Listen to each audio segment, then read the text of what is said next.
I love an old book. I think that they are still relevant today because human nature is basically today what it has always been.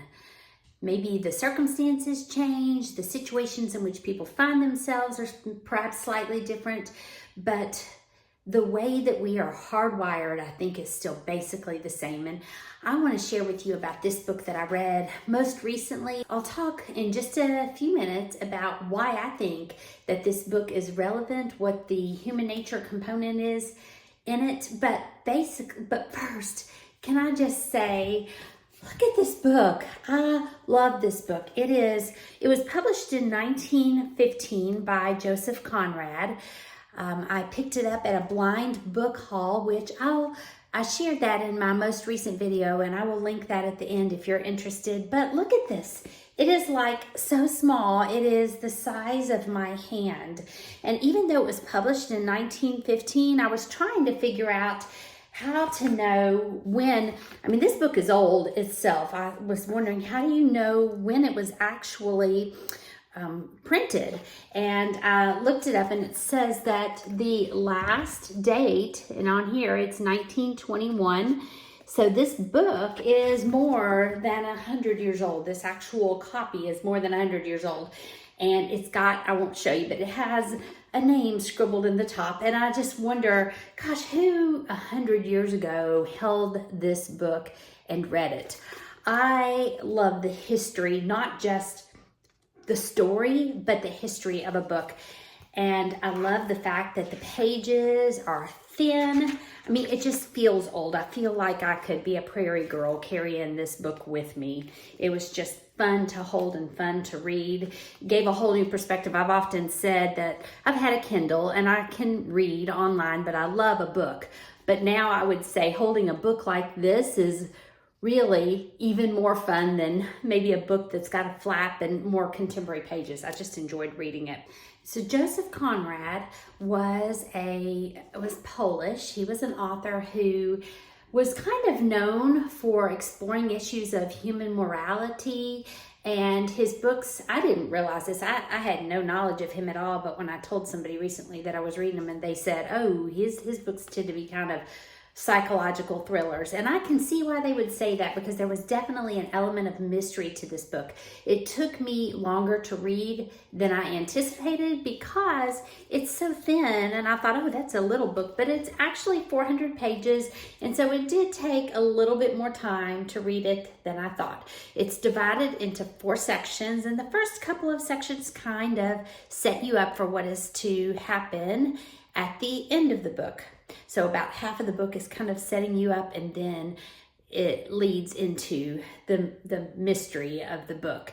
It is revolving around the principal character, Alex Haste, who lived on a fictitious island of Samburan, kind of off the coast of Indonesia.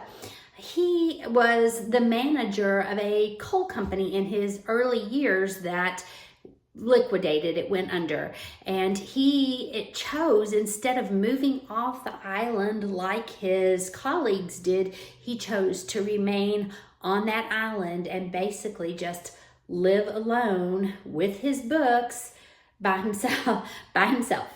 Now, if you're like me, you might be tempted to think that sounds great, hours by myself on an island with a bunch of books. But eventually that would probably get old, and I think that at one point Haste did figure out that it got old, and we'll get to that.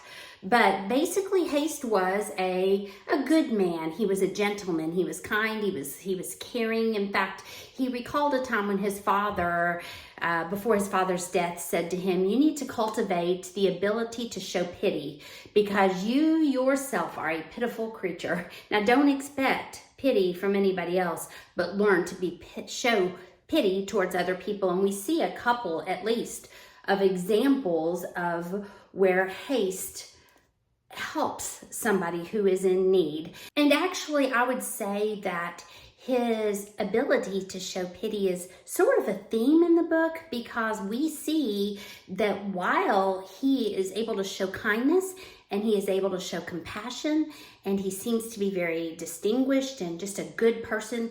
We learn that because of his living alone, he never really learns to love someone. At one point in the book, Haste actually leaves the island and does a little bit of traveling and ends up in an inn. The innkeeper's name is Schomburg, and incidentally, he takes quite a role in the book too, because he hates Mr. Haste. He does not like him at all, and he spreads rumors about him and is just really set out to bring him to his downfall. But Haste is not aware of this and stays in his inn. And while he is there, he meets a young an English orchestra girl by the name of Magdalene, who later becomes known as Lena.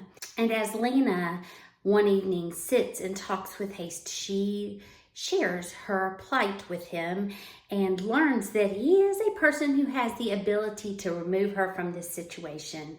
And Haste realizes that he's actually lonely, and so they hatch a plan to get Lena out of that place and onto the island with him.